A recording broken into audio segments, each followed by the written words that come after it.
Alright, so this could be another update on what I've done so far with the Jeep. Just a recap if anybody is just watching now. This is an 88 Jeep Comanche I got for $500. It's got an LS, or not really an LS, it's a 5.3 LM7, same thing though. Out of an 03 Tahoe, drive-by-wire. It's got 1 ton Dana 60, Dana 70. It's got bald 42s. It has a spring over in the rear, and I'm doing an 8.5 inch lift in the front. So what I've done so far, basically from the last video, is I got the bed back on. I got rear bumper finished up, flush mount rear bumper, 2x5.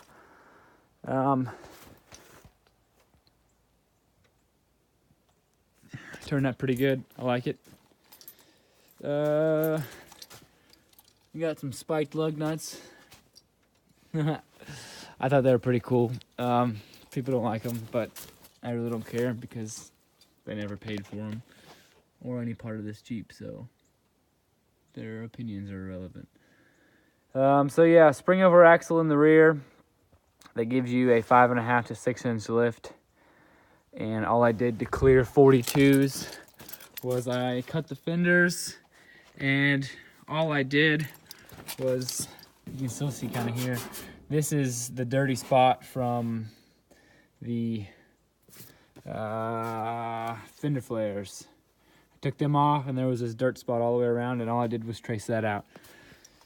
I may end up having to trim a little bit more on this side because it's kind of close.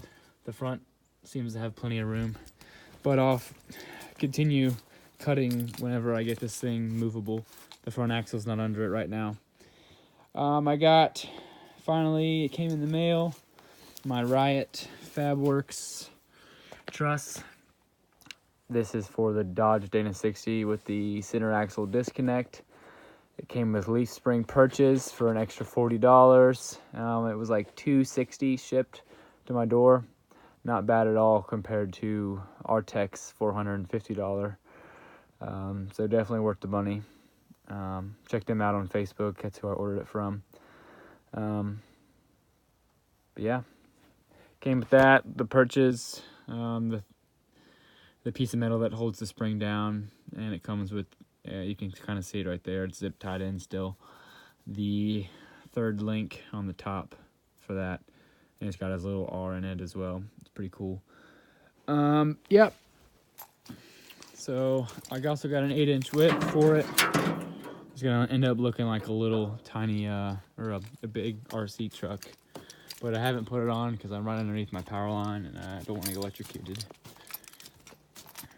Moving to the front. That's basically how it's gonna sit. I dropped it down. This is pretty much ride height. My friend of mine, Rusty, you can check his videos out. Rusty 411. He's got a pretty nasty Cherokee, but he's got these same springs. They're 8.5 inch lift springs from well, the Rusty's springs as well. But his Jeep compressed sits at like 20. I think it's at 20 inches. So rough guesstimating with a tape measure from that perch to that pad is 20 inches. So this is thereabouts of ride height. I have to get a tape measure out to tell you exactly how tall it is to give you an idea. But my ground is completely sloped on this side, so the Jeep gets taller as I walk around. I still gotta finish cleaning up this axle. I started on that side. I still gotta chop off that little perch bump stop, whatever thing that is for the truss to fit. I gotta clean up this side. I still need to finish putting in the stiffeners for the front. I got the rears put on. I'll tell you what, that was no fun. I also got all my harness tucked up in behind the dash. My computer's back there as well. This here's the module for the drive-by-wire. I scored finally a driver's side vent window. from the junkyard. I think I just said that, but that's where it came from. That's the original door panel for that side. When I got this Jeep, it had a broken window, so the guy duct taped it and it ruined that door panel. I have not been able to find a blue door panel in any junkyard. I probably won't, but I'll keep looking, and for now I'm gonna rock that one. Just got some miscellaneous boxes, some stuff that's came in. Keeping it out of the weather. I also got cab lights. I like the idea of them, and I think it looks cool, but they're too big. I don't know which ones I ordered, but these are not the ones I was thinking of. I'll show you real quick what these cab lights are. As big as my hand. I think if they were smaller, like the ones I was planning, then I would have liked it a little bit better. But for now, they're just sitting up there. Each time I walk past it, I kind of like it a little bit more, but I don't know. We'll see. Also, the winch bumper, basically done. All I gotta do is, I got the mounts there. I just gotta float them on whenever I get the stiffener put on. But just to show you, finished product of the hidden winch. It's pretty simple. And if you've seen one of my other videos, I show you how to do it, but I'll show you again.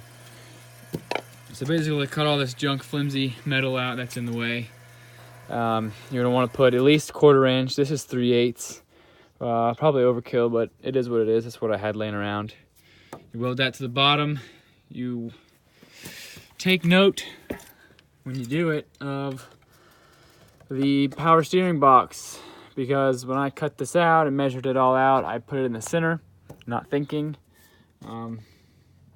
Before I drilled these holes, I cut this out and planning on having this in the center, but it hit here, so I had to slide it over. No big deal, it still fits in the hole.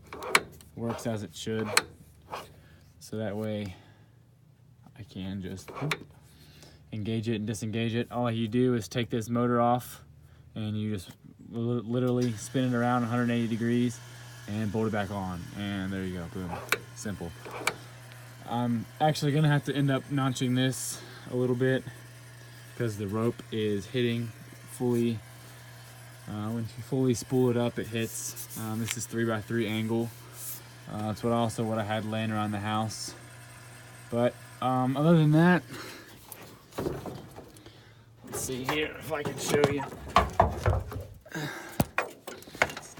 Move the radiator out of the way, and you're gonna need to notch that angle for the winch to fit, because it's just, well, at least this one anyways was slightly taller, and it hit that piece of angle. So, but other than that, everything works. I gotta figure out a way that I'm gonna run electric fans. I wanted to run a Ford Taurus fan, but the way this winch is now set up is directly underneath the radiator, so that kind of puts me out of that. So I'm probably gonna end up running one of those. Might run 2 of these, we'll see. I'll probably end up running the three fan piece. I'm also got, these are 8-inch, but I got 9-inch LEDs coming. They're basically gonna take the place of my turn signal. I may convert this side marker parking light to a turn signal, but probably not. It's Florida, no one uses their turn signals anyways. But yeah, that's pretty much all I've gotten so far. Next video I do, I'll have the truss on, and I'll probably be either finishing up the stiffeners or building the 3-link for that. This is basically where the front axle is going to sit. It may push it back just a little bit more. I got to figure out exactly how far of a stretch that is. We'll see though. But yeah, appreciate you watching. Got any questions, let me know. And by the way, I did get the exhaust in. Exhaust is in. It fits and clears. I've got V-band welded to the bottom of them. Both sides fit. No issues once it's in. I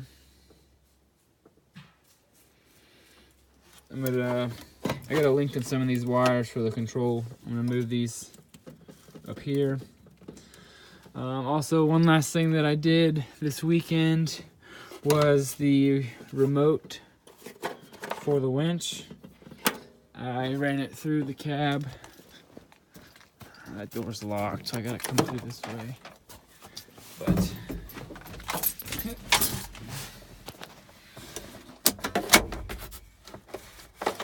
got my winch remote right there. It was easier doing that than trying to run a button, hardwire button in. So who knows? Maybe I will one day, but for now, it is what it is. Just one more time, I'll start it up just because I like hearing it. I got check engine lights on because all the evap stuff's been removed, so it's throwing codes for that, but it starts right up every time now.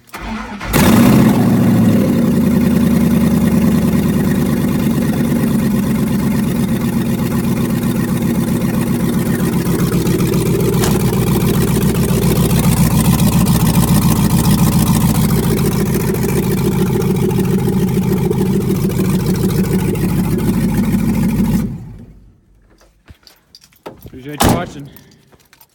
Like I said before, got any questions, don't feel free to ask. I don't mind answering them. I like helping out.